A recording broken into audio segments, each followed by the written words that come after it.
তুমি খুব ভালো মানুষ, এর মানে কি এটা যে তোমার হাতে কোনো ক্ষমতা থাকবে না?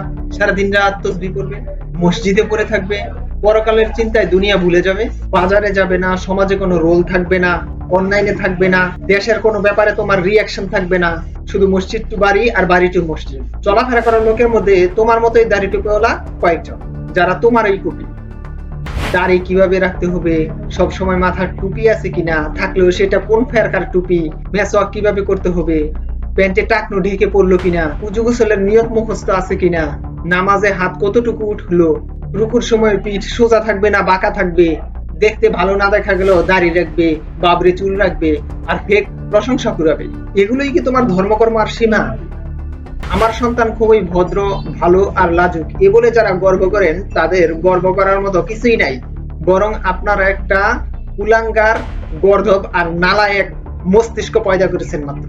খুব শীঘ্রই তুমি লাঞ্ছিত হচ্ছ, দরিদ্র হচ্ছ, গোলামে পরিণত হচ্ছ।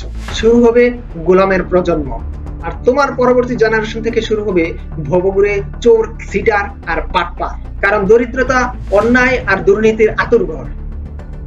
অর্থনীতি তাদের হাতে, রাজনীতি তাদের হাতে, ভূগোল তাদের হাতে, জল, স্থল আর আকাশপথ তাদের হাতে। আর তোমার হাতে তসবি বলার ডোরবেল। ফালতু ইমোশনাল ফ্যাক্ট ছবির নিচে সুবহানাল্লাহ, আলহামদুলিল্লাহর বন্যা বইয়ে দেওয়ার ক্ষমতা। কে কাফের, কে মুরতাদ তা খুঁজে বের করা। দাড়ি কতটুকু রাখতে হবে তার চুলচারা বিশ্লেষণ করা।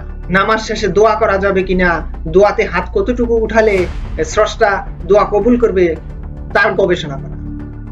এই দিনই মূর্খ, অন্ধ, লোভী আর ভীতুমুল্লারাই একটা গর্বিত জাতিকে ধ্বংস করেছে। ইসলামের যৌবনকে কূপের মধ্যে ফেলে দিয়েছে, ইসলামকে মেরে ফেলেছে এরা। বিধর্মীদের কাছে হাস্যকর করে তুলেছে আর নাস্তিকদেরকে শক্তিশালী করে তুলেছে। এরা কুলাঙ্গার, এরা মূর্খ, এরা ইসলামের অবাঞ্ছিত অনুসারী।